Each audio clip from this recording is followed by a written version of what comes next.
tardes, amables televidentes de Onda Digital Televisión. Bienvenido nuevamente a nuestro programa Círculo Virtuoso del día de hoy, 23 de septiembre 2017. Y coincidencia, pues el día de hoy, 23, iniciamos ya una estación más, la estación primaveral oficialmente. Ciertamente hoy día ya pues nos visitó el sol, ha habido un pequeño resplandeciente sol que nos ha alegrado esta tarde en la ciudad capital de Lima.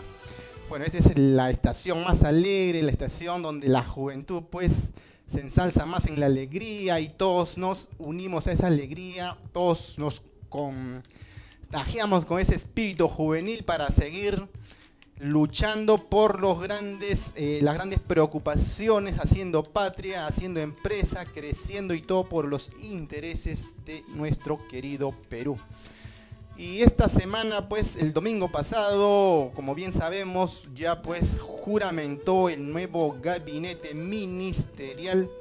Hay una tensa calma, si queremos verlo desde ese aspecto, porque definitivamente tendrá que acudir correspondientemente en la fecha que se programe para que el Congreso de la República pues le dé el voto de confianza, ¿no? Ciertamente es casi altamente probable pues que se le dé el voto de confianza correspondiente, ya que es un flamante gabinete. Un gabinete, si se puede analizar y se advierte que hay un nivel de consenso de los partidos políticos, por el lado del partido aprista, por el lado del fujimorismo, y por el lado de los técnicos con experiencia profesional que requieren manejo político en esta situación de crisis relativa que aún sigue viviendo el presidente de la República.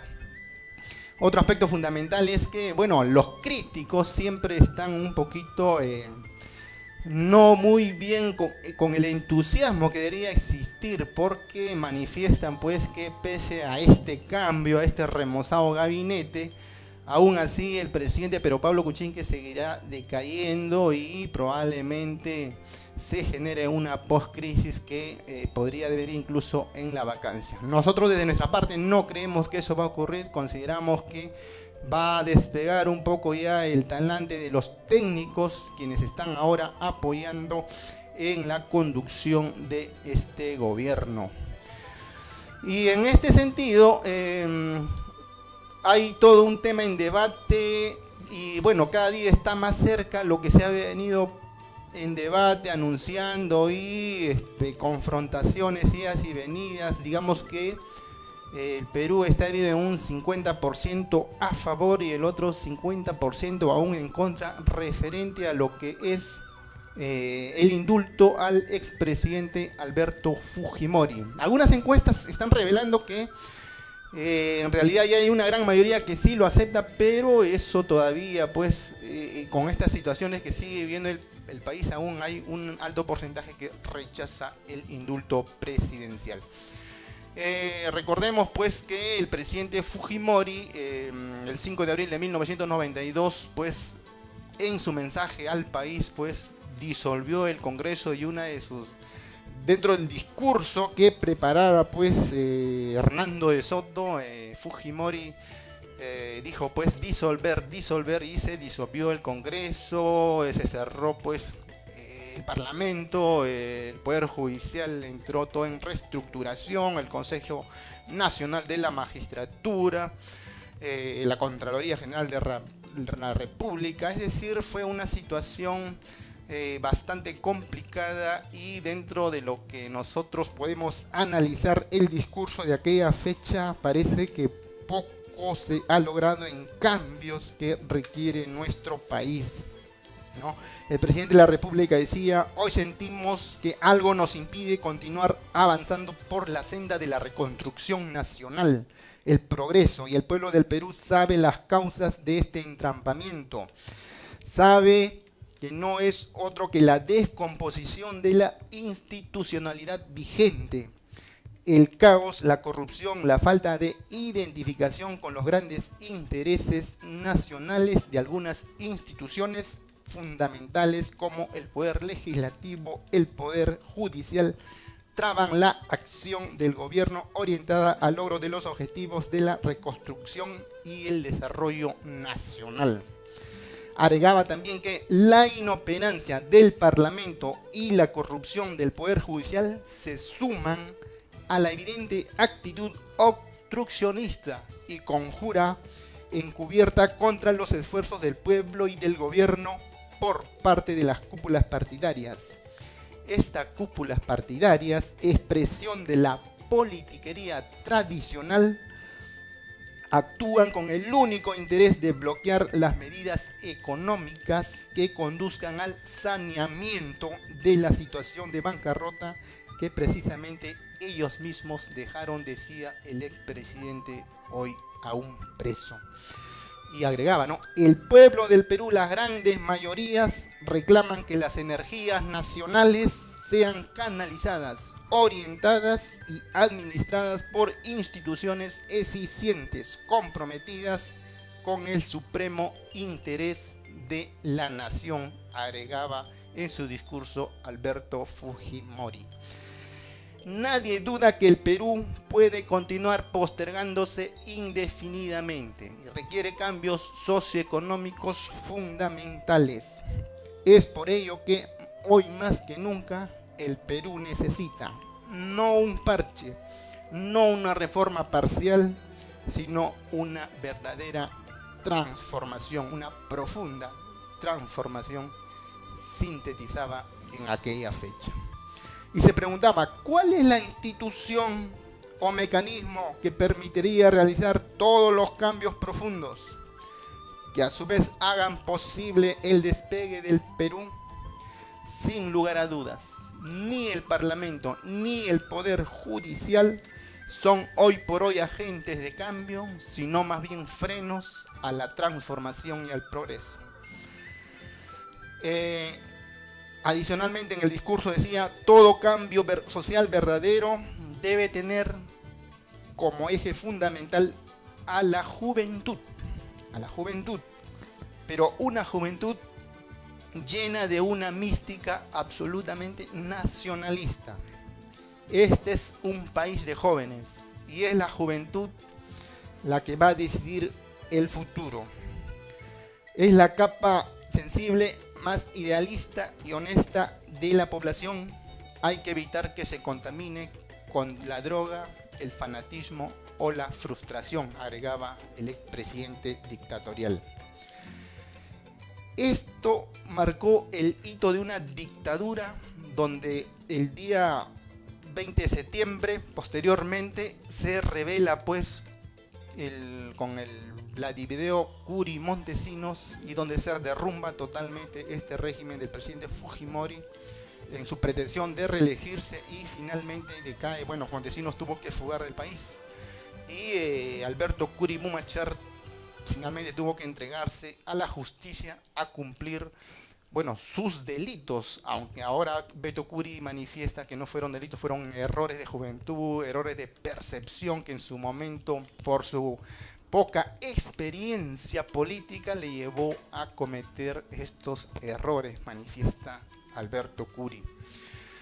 Entonces ahora estamos frente a una situación donde el presidente Fujimori muy probablemente lo tenemos ya fuera de la cárcel con esta gracia presidencial correspondiente, y seguimos ahora después de más de 25 años en un debate o en una controversia, y seguimos conversando cuánto nos ha servido esta experiencia que se dio hace 25 años atrás. Parece que muy poco hemos avanzado.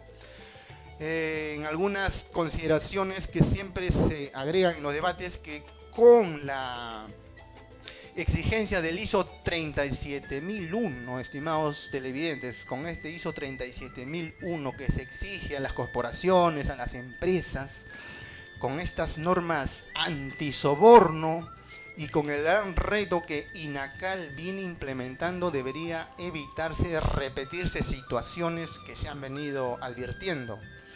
Pero lejos de todo ello, pues el fenómeno Odebrecht, este destape y que siguen las investigaciones, nos dicen todo lo contrario, que no hemos aprendido nada o que muy poco se ha hecho para hacer una lucha frontal contra el lavado de activos, contra el blanqueo de capitales y contra ese baile que, como bien se manifiesta, para bailar tango se necesita dos.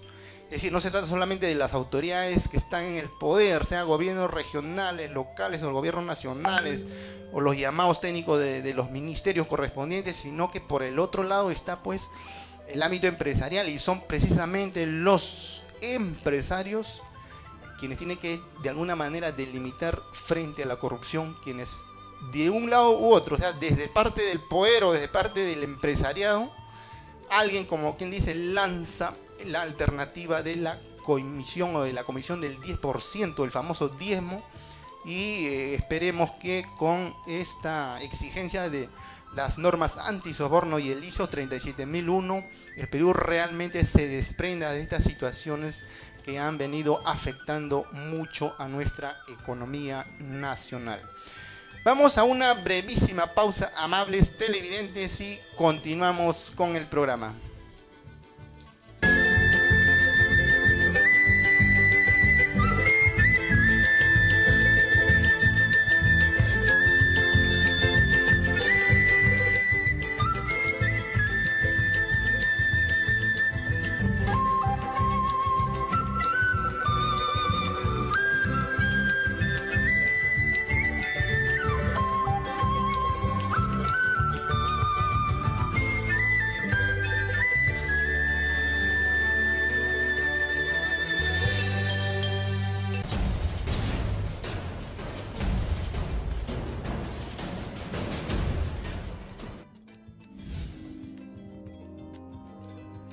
Android TV es la nueva forma de entretenimiento para tu hogar.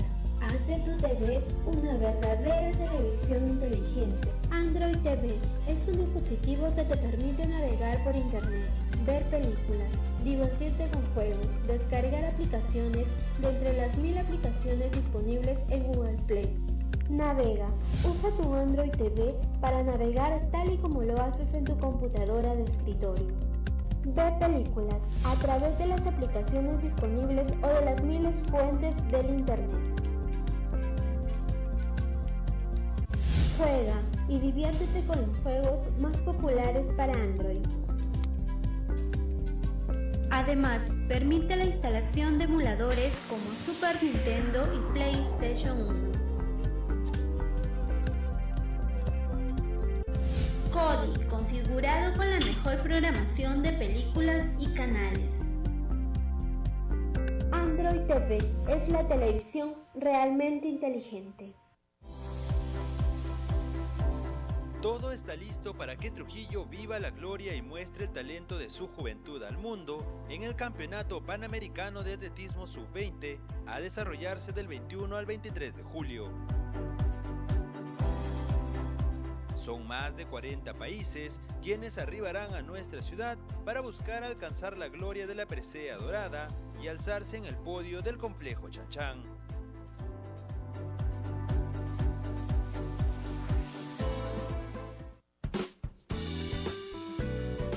Ya es una realidad.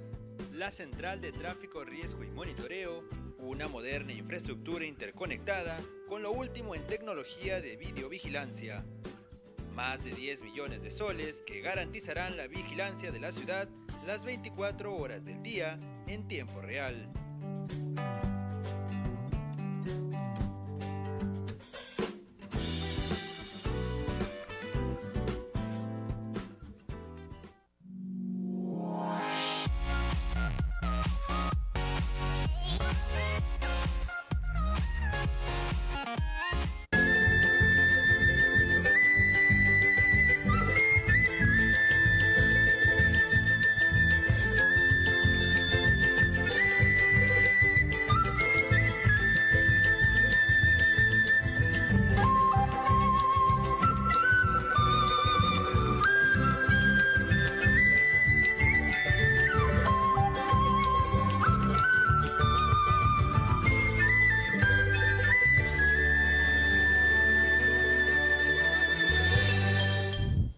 Continuamos con el programa, amables televidentes, y un aspecto fundamental que no podemos dejar de pasar es precisamente el ámbito internacional referente a este terremoto que nuevamente sacude a nuestros hermanos mexicanos la semana pasada.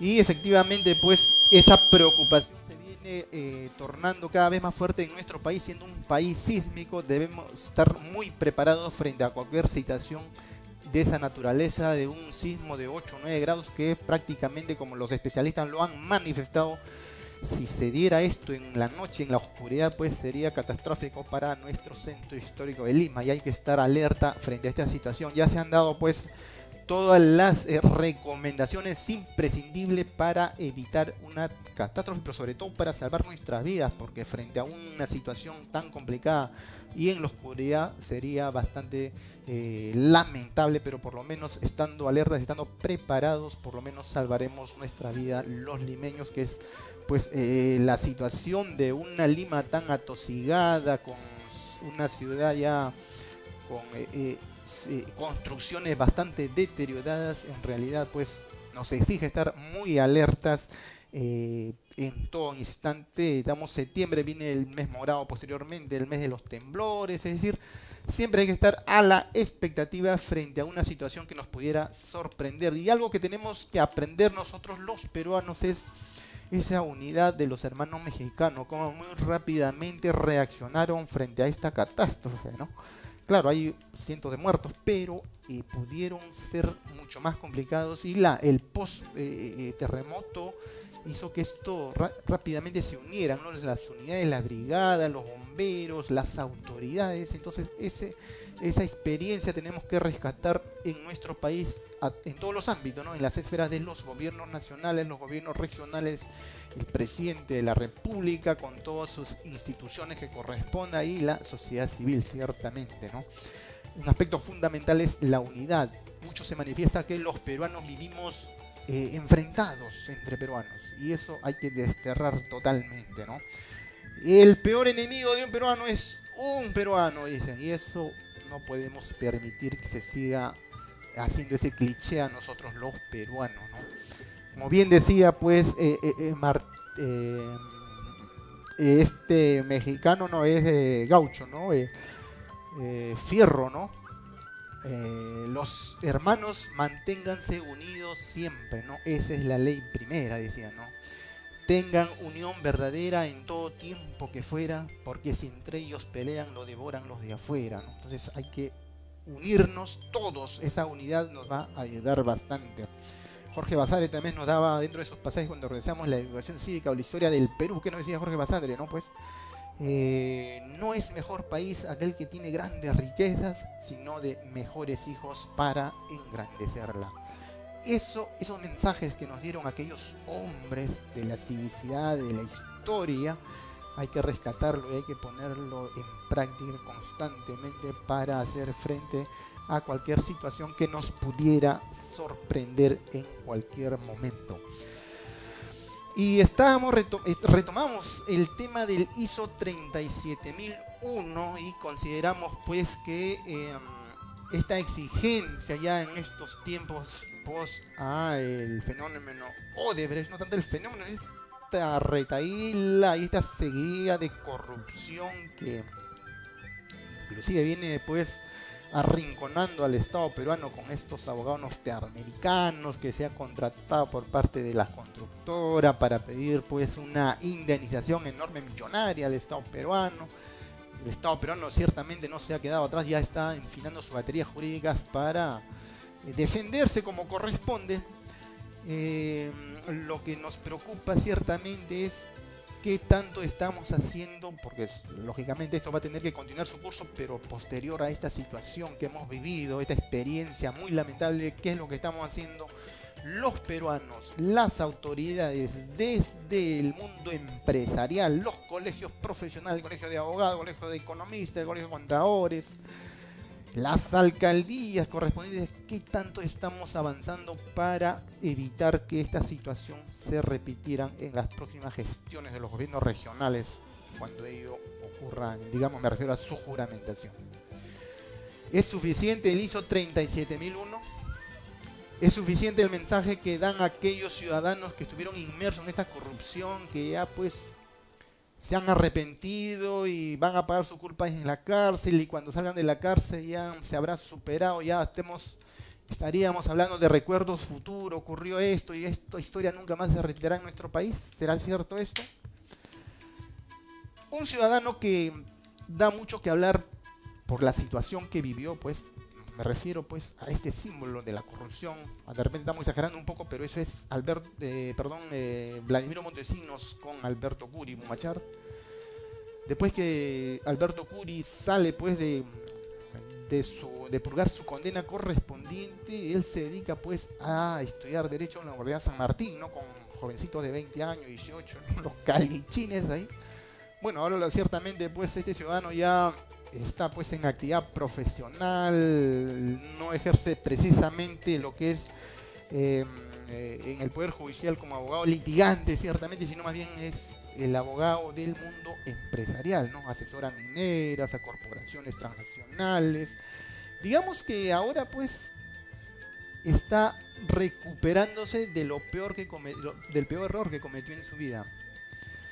Y recordamos un poco el libro que se presentó incluso en China, claro, acá en Perú y posteriormente en el extranjero, y uno de esos libros era El Olivo en el Perú. Y ahora se está innovando con un nuevo libro, una segunda edición de su libro, que es El Olivo en Latinoamérica, ¿no? Entonces se está pues insertando al mundo de los competitivos como abogado, que es Beto Curi, ¿no? Hay un libro que nos llama la atención y nos trae a colación hablar de ese tema, porque frente a esta danza de dos para bailar tango, ¿no? El empresario, ¿no? y alguien que está en el poder, son dos que entran a esta danza para el famoso la coima o el diezmo que tanto se habla, sobre todo de estas ofertas constructoras para ganarse las grandes licitaciones. Y Beto Curi Bumachar está investigando, lo que él estuvo inmerso pues en una situación de corrupción. Entonces, después de su Olivo 1 y ahora el Olivo Latinoamérica, lo que está preparando es un libro que ya tiene nombre, ya tiene título. Este libro de Beto Curi es la historia de la corrupción y su implicancia en la vida humana. Este libro, que ciertamente tiene que todavía pues trabajarse un poco más, porque hay aspectos interesantes por lo que me han comentado el avance de su libro. Sin embargo, algo que no está considerando es si genera una contradicción lo que él pretende abordar como hipótesis en su libro frente a esta norma que venimos comentando, ¿no? El ISO 37001. El ISO 37001 lo que hace es evitar, pues frenar, acabar, digamos, con esta danza de corrupción y de diezmo. Es decir, la transparencia de las empresas frente a quienes contratan, ¿no? ¿Por qué tengo que dar comisiones? ¿Por qué tengo por debajo de la mina dar las propinas para ganarme de una licitación en la municipalidad X, sea provincial, distrital, o alguna enorme obra como un gasoducto o una carretera transoceánica o andina o de la selva? ¿Por qué se tiene que dar esta situación? El ISO 37001 bien aplicado y bien trabajado y bien monitoreado, y acá tiene que detallar acá muy finamente, eso aseguraría que ya no habría más de estas situaciones. Si la respuesta es afirmativa, entonces eso de alguna manera desvirtúa la hipótesis que viene trabajando Alberto Curi Bumachar en sus libros, cuando dice, pues, dejémonos un poco de esta situación de medias tintas al expresarnos que hay que evitar esto, porque esto del diezmo ha existido, va a existir y existirá, manifiesta el próximo autor de este libro. Si eso es así, entonces él agrega que este famoso diezmo, como siempre va a existir, entonces esto se debe transferir o entregar a obras públicas, ¿no? A los sectores menos favorecidos o a los sectores desfavorecidos. De tal manera que esto aseguraría, pues, que no vaya, pues, ese diezmo, esa comisión, esa coimisión al bolsillo de estas autoridades corruptas, sino se destine verdaderamente a hacer obras, y los grandes beneficiados serían los menos desfavorecidos, aquellos distritos o aquellas ciudades o aquellos pueblos, ¿no?, donde necesitan una cancha de fútbol, donde necesitan una carretera, donde necesitan un asfalto, donde necesitan algunas medidas de seguridad, cualquier mejora que puede necesitar el ciudadano, ahí estaría destinado este famoso diezmo. Es muy controversial, habría que considerar pues que de repente la hipótesis que tiene Beto Curi, que ha estado pues conoce estos aspectos porque él pues lamentablemente estuvo inmerso en estas situaciones, de repente alguna consideración que le haríamos a nuestro conciudadano Beto Curi es que aborde esta situación como el ISO 37001 evitaría que se sigan manifestando la corrupción como él lo ha planteado ya en su libro, ¿no? En el avance de su libro, porque todavía no está ciertamente concluido, ¿no? Esperemos que todos los investigadores, quienes vienen desarrollando estas controversias sobre el lavado de activos, el blanqueo de capitales y el freno que se va a hacer con la norma ISO 37001, nos traigan nuevas luces, porque queramos o no, nosotros como profesionales lo que tenemos que tener en consideración es que la innovación es tan constante, tan rápida, tan dinámica como el mundo tecnológico. Es decir, nosotros tenemos normativas, y esta normativa que está nuevecita, la ISO 37001 nuevecita porque tiene poquísimo tiempo, ¿qué tanto va a perdurar en el tiempo? ¿Y qué tanto nos va a asegurar que con una norma podamos asegurar que ya se acaba, o decir que la corrupción desaparece del faz de nuestro país, de la faz de nuestro país, de nuestro territorio? Ese aspecto es muy relevante que se tenga en cuenta cómo enfrentamos esta situación que prácticamente se ha vuelto un círculo vicioso, ¿no? Cada cierto tiempo parece que ya estamos encontrando el camino, la ruta correcta para desprendernos de todas las anomalías. Sin embargo, de pronto se desvela toda una situación donde quienes pregonan supuestamente con el ejemplo para enfrentar a todas estas anomalías, ellos mismos están inmersos en estas situaciones. Y siempre se dice, pues, ¿por qué está ocurriendo esa situación? Porque hay alguien que no está siendo tocado. ¿Quién es ese que no está siendo tocado frontalmente? Son los empresarios. Bueno, acá los empresarios, las empresas son entes jurídicos, ¿no? Entes societarios, pero detrás de ellos, ¿quiénes están? Pues son los gerentes, los socios, los accionistas, a quienes tenemos que ponerle freno y evitar que entren en esta comparsa. Precisamente son ellos, ¿no? Pero son los gerentes, porque las normas están dadas así. Bueno, el gerente general que permite todas estas situaciones debería estar en la cárcel.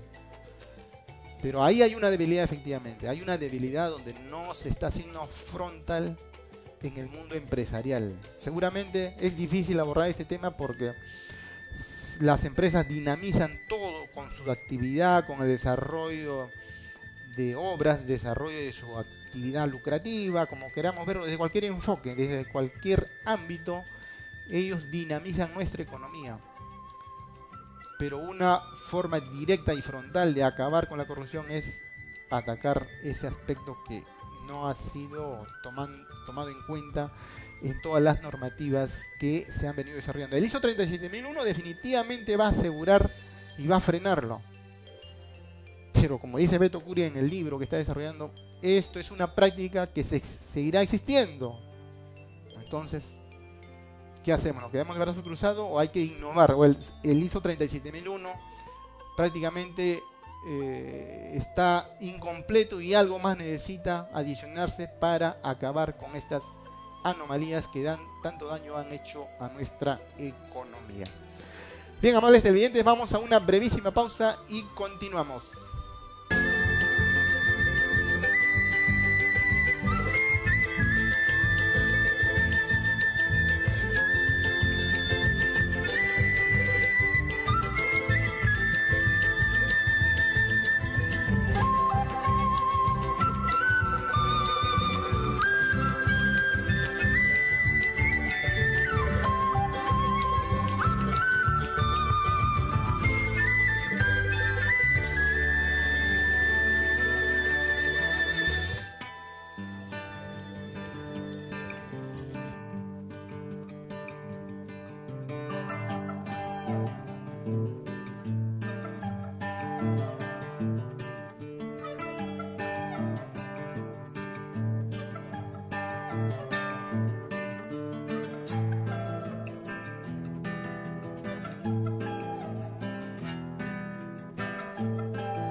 Los sismos o terremotos han sido percibidos en más de 60 países. Si vives en uno de ellos o planeas viajar a un país sísmico, considera las siguientes recomendaciones.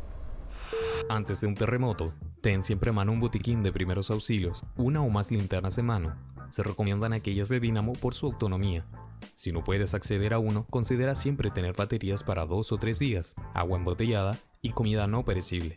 Un silbato que genere un fuerte sonido audible a largas distancias. Este podría permitir que seas ubicado y rescatado al quedar atrapado bajo los escombros luego de un terremoto. Una radio con pilas que servirá para mantenerte informado y recibir instrucciones. Realiza simulacros. Habla con tu familia para saber cómo actuar cuando el siniestro esté aconteciendo.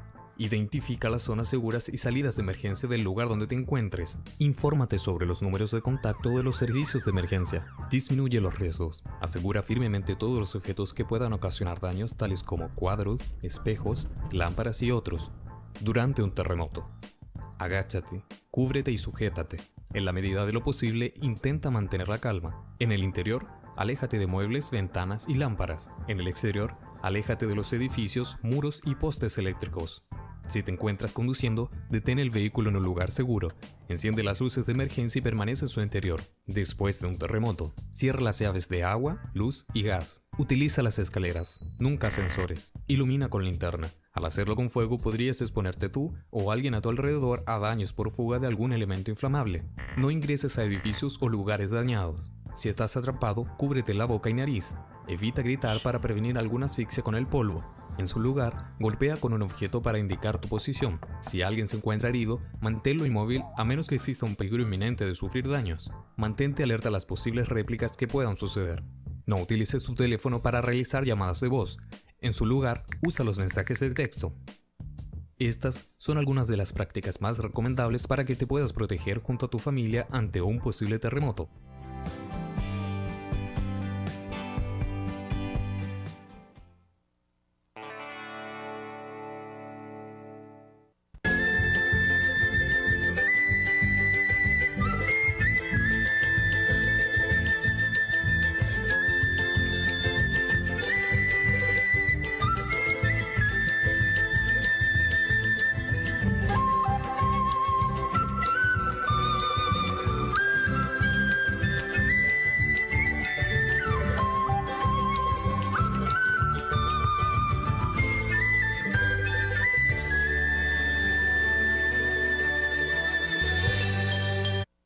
Continuamos con Círculo Virtuoso, amables televidentes, y otro aspecto fundamental ya en el ámbito empresarial. Ya dejamos un poquito de lo que es el ISO 37001, inmersas todas las empresas del ámbito empresarial, las corporaciones. No podemos desprendernos este tema de las implementaciones y exigencias laborales, sociolaborales, el Ministerio de Trabajo por un aspecto en lo que es las inspecciones correspondientes, y al costado tiene a la SUNAFIL.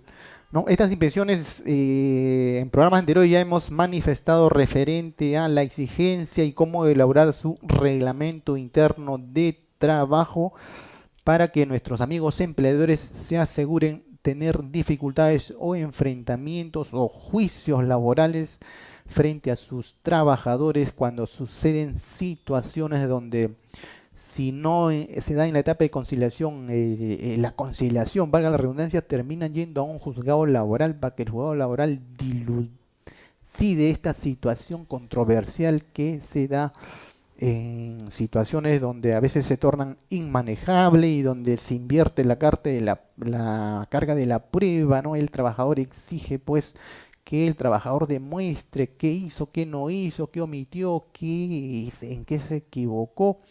Entonces esta situación genera todo un problema, y lo que nuestros amigos empresarios, nuestros amigos empleadores lo que tienen que hacer es evitar o disminuir o minimizar los riesgos en estas situaciones.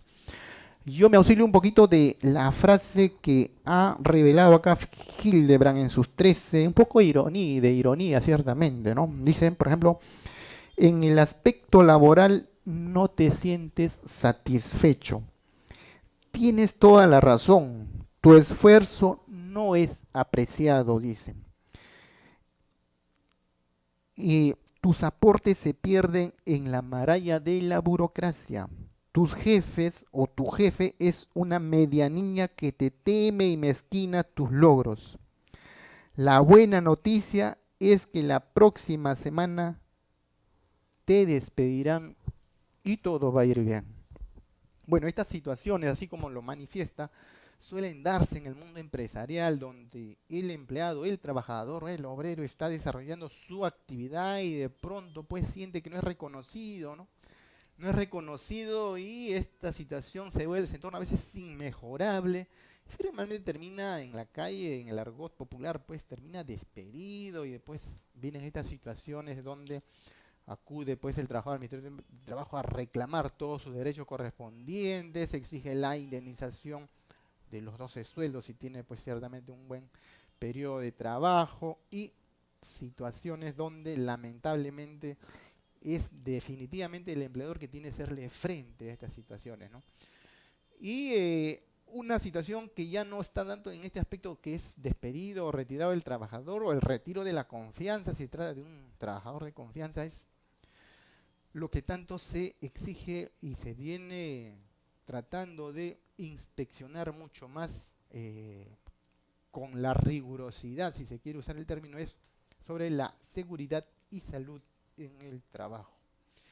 La norma precisa claramente que si tienes pues 20 a más trabajadores, lo que corresponde es elegir tu comité de seguridad y salud en el trabajo. Y si tienes menos de 20, un supervisor de lo que es las normas de seguridad. Bueno, si esto es así, amables televidentes, lo que acá se tiene que tener en cuenta es que se evite que nos sorprenda las autoridades del Ministerio de Trabajo o la SUNAFIL sin tener ni siquiera elegido el comité.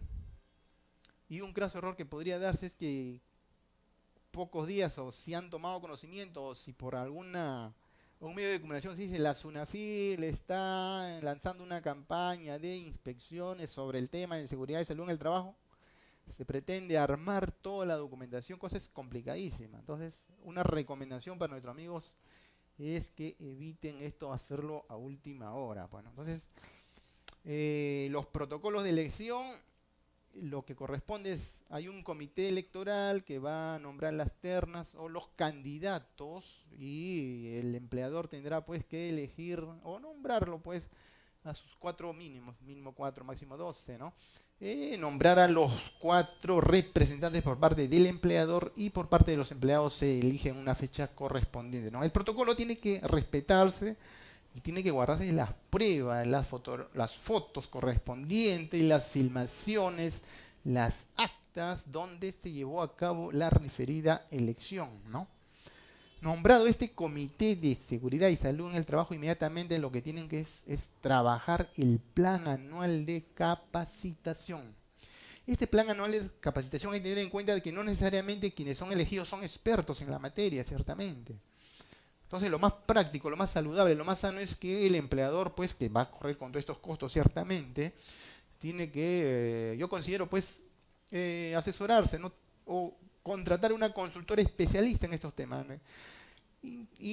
Algo muy relevante es que se debe tener pues a los profesionales expertos en la materia, no cualquier consultora que ve todos estos temas, sino si es una empresa minera, si es una empresa industrial y necesita dar capacitaciones referente a los riesgos, porque es una empresa de mucho riesgo, va a tener que contratar a los especialistas en estos aspectos, ¿no?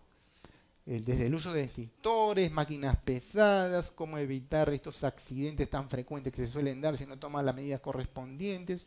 De esta manera te aseguras observaciones en una fiscalización cuando se te pide los documentos o la entidad fiscalizadora, o sea, SUNAFIL o Ministerio de Trabajo, te pide los documentos, efectivamente se podrá advertir que no se trata de un mero cumplimiento de estas 4 capacitaciones, sino que quienes estuvieron ahí son especialistas en la materia, ¿no?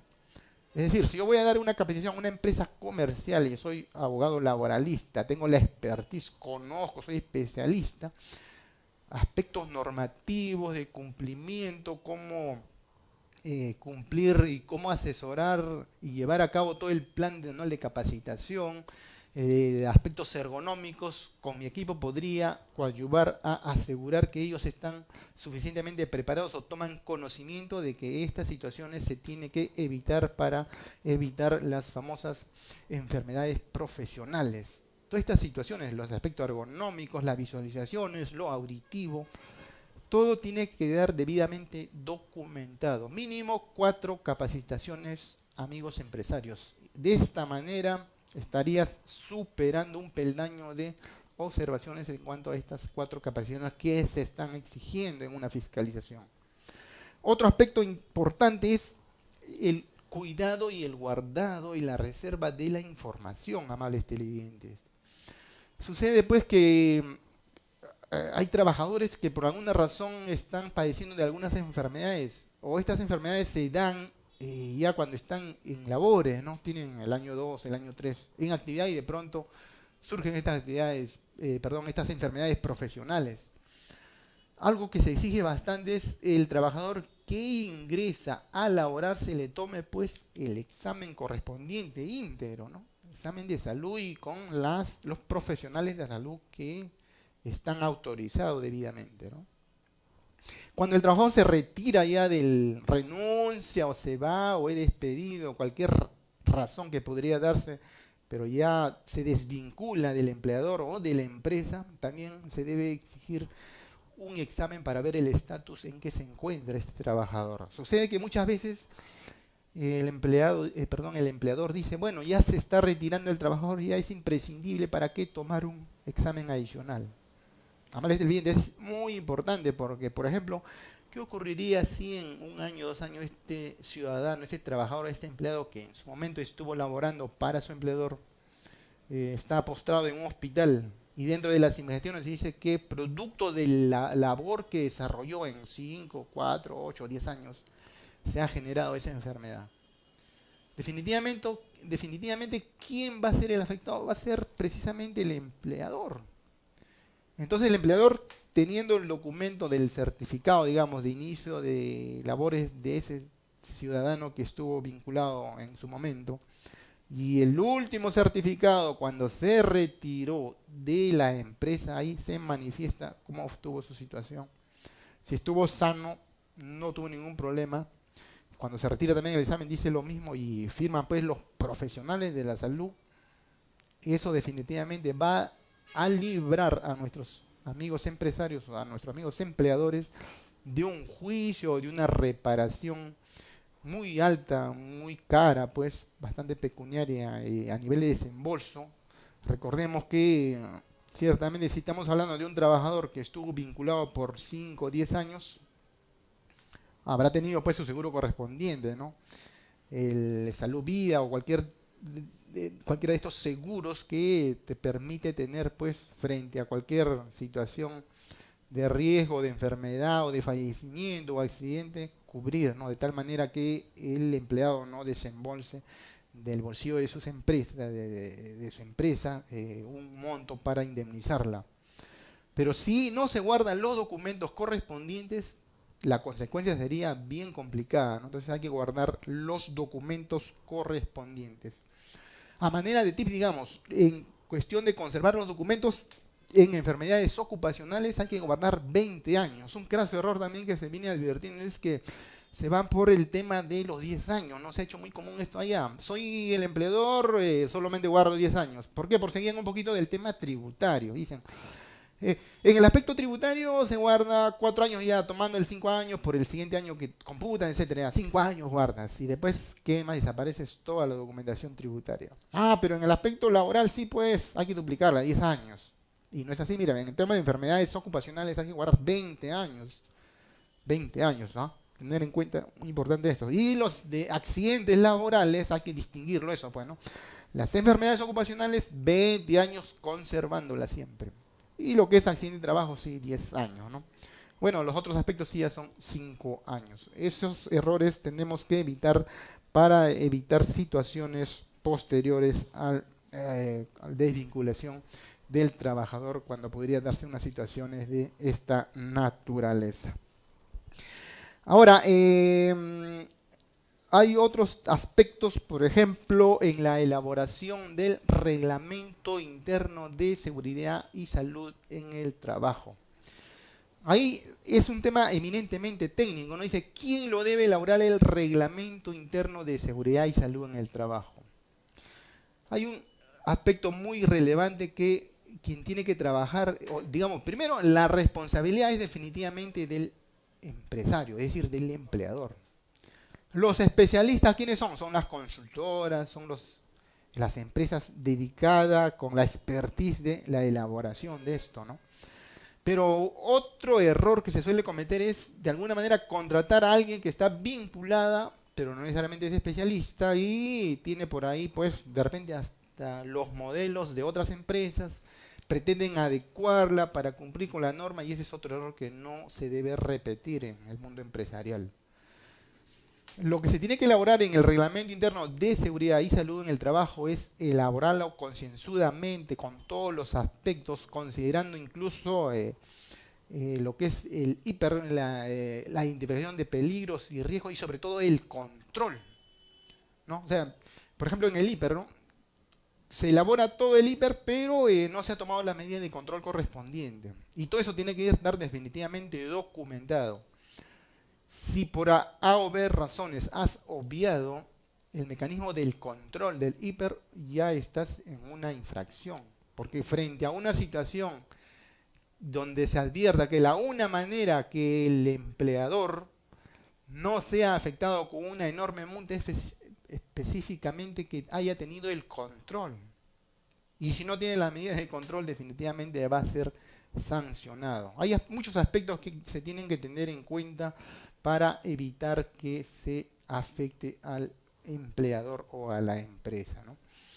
Referente a las capacitaciones, también hay que tener en cuenta que no es lo mismo, pues, capacitar a los trabajadores que están en una planta productiva como de los que están en las oficinas correspondientes, ¿no? A veces se dice capacitación, exigencia mínimo 4, y se hace la capacitación a todos por igual, y eso es otro de los errores que la SUNAFIL definitivamente te va a desconocer y te va a imponer una sanción. ¿Por qué? Porque efectivamente quien opera máquinas pesadas es una labor totalmente distinta a los empleados que están en las oficinas desarrollando la actividad del control interno, de la contabilidad, ¿no? Del dinamismo de la actividad propia diaria, pero la operatividad de máquinas pesadas, que implica mucho mayor riesgo, necesitan otro tipo de capacitación con los profesionales que tengan la expertise para darle los conocimientos correspondientes de cómo evitar estos tipos de accidentes que se podrían dar. Bien, amables televidentes, hemos llegado al final del programa. Continuamos en la próxima edición. Buen fin de semana.